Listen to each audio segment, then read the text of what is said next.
अस्सलाम वालेकुम गाइस, क्या हाल है। उम्मीद करती हूँ आप सब ठीक ठाक होंगे। आप जहाँ रहें खुश रहें, अल्लाह आपको हमेशा सलामत रखे।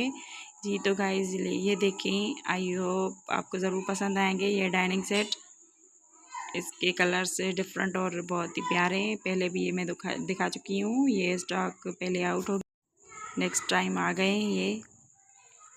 इसके कलर्स और इसका वर्क जो है वो मशीन का है। आई होप आपको ज़रूर पसंद आएंगे। पसंद आए तो प्लीज़ प्लीज़ मेरे चैनल को ज़रूर सब्सक्राइब करें और मेरे व्यूज़ बढ़ाने में मेरी हेल्प करें।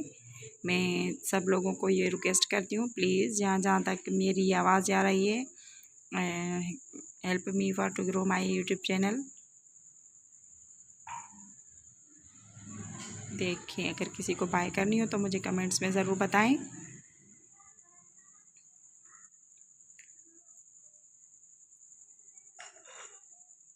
Thank you for watching and अल्लाह हाफिज़। नेक्स्ट वीडियो में मिलते हैं।